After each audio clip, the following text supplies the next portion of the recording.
Sobat milenial, merebak isu banyak negara bisa bangkrut, resesi dan sebagainya jika perang Rusia dengan Ukraina tidak kunjung selesai. Hal ini tentu berdampak bagi Indonesia. Walau ekonomi bertumbuh, namun kita tidak tahu seperti apa nasib perekonomian ke depan. Lalu, apa strategi sobat milenial menghadapi ekonomi sulit ini agar mampu bertahan di tengah ketidakpastian ekonomi? Kita akan membahasnya di Keuangan Milenial kali ini.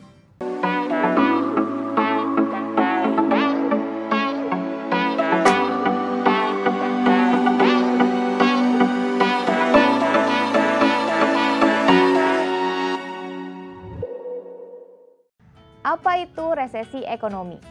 Akhir-akhir ini dunia tengah diliputi rasa khawatir akan terjadinya resesi. Indonesia menjadi salah satu negara yang tetap waspada dengan ancaman resesi. Hal ini disampaikan langsung oleh Menteri Keuangan Sri Mulyani. Banyak negara di Asia, Eropa, dan Amerika terancam mengalami resesi. Resesi ekonomi secara sederhana dapat diartikan sebagai suatu kondisi di mana perekonomian suatu negara sedang memburuk yang terlihat dari produk domestik bruto yang negatif, angka pengangguran meningkat, maupun pertumbuhan ekonomi real bernilai negatif selama 2 kuartal berturut-turut. Penyebab resesi ekonomi. Resesi terjadi saat adanya penurunan produk domestik bruto selama 2 kuartal berturut-turut dalam 1 tahun berjalan. Resesi ditandai dengan melemahnya perekonomian global. Resesi ekonomi akan mengakibatkan penurunan semua aktivitas ekonomi seperti keuntungan perusahaan, lapangan kerja, dan investasi secara bersamaan.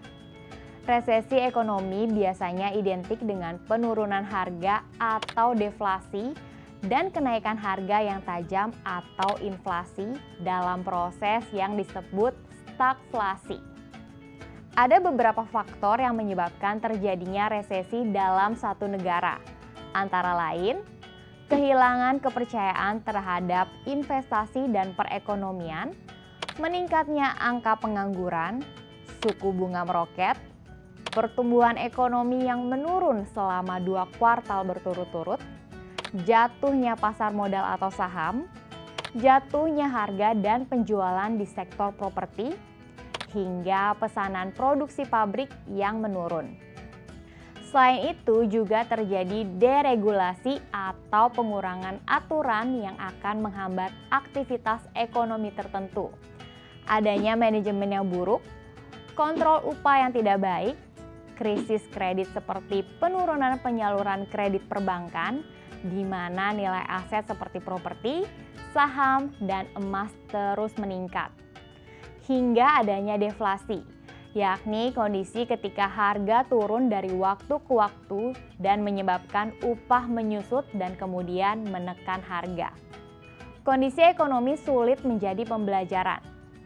Kondisi ekonomi yang tidak menentu akibat resesi ekonomi dapat menjadi pembelajaran bagi semua lapisan masyarakat termasuk kaum milenial.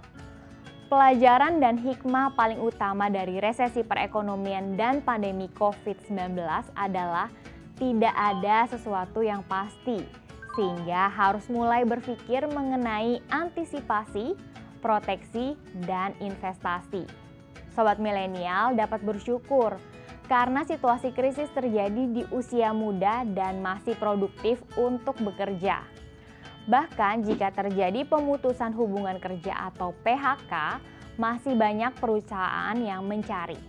Namun, coba bayangkan jika hal ini terjadi ketika kamu sudah masuk tahapan pensiun.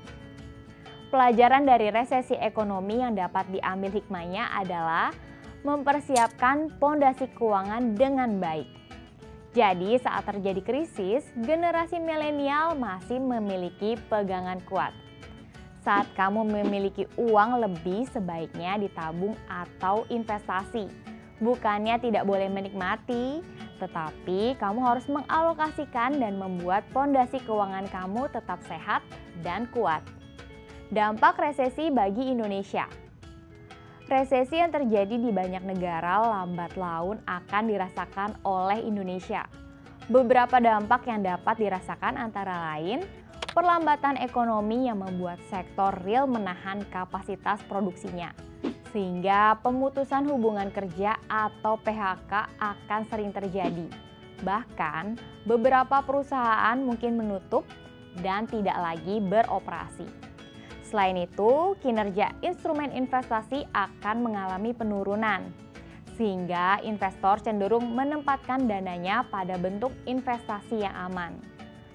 Serta ekonomi yang semakin sulit pasti berdampak pada pelemahan daya beli masyarakat, karena mereka akan lebih selektif dalam menggunakan uangnya, dengan prioritas pada pemenuhan kebutuhan terlebih dahulu. Tips menghadapi ekonomi sulit. Pandemi COVID-19 yang sedang kita hadapi bersama merupakan salah satu pemicu resesi ekonomi di beberapa negara. Bahkan hal ini telah menyebabkan angka pengangguran dan jumlah penduduk miskin di berbagai negara juga ikut meningkat. Nah, sudah siapkah kamu jika kemungkinan skenario terburuk tersebut terjadi dan menimpa negara kita? Jika tidak siap, kamu harus tetap mempersiapkannya. Berikut beberapa cara yang bisa Sobat Milenial lakukan. Pertama, perencanaan keuangan 10, 20, 30, dan 40. Pastikan 20% dari dana yang kalian gunakan untuk investasi dialokasikan untuk dana darurat pada instrumen yang sangat liquid dan disiplin mempersiapkannya. Semakin besar proporsinya, maka akan semakin siap kalian dalam memenuhi kebutuhan di tengah kondisi resesi ekonomi. Perlu diingat ya Sobat Milenial, hal ini sangat penting karena bisa saja kamu kehilangan pekerjaan karena perusahaan tempatmu bekerja ditutup. Kedua, mulailah untuk mengurangi dan tidak menambah beban-beban pengeluaran seperti utang. Jika memungkinkan, maka segera lunasi. Atau jika dirasa masih sangat berat, maka segera negosiasikan dengan mengajukan ke lembaga jasa keuangannya untuk restrukturisasi.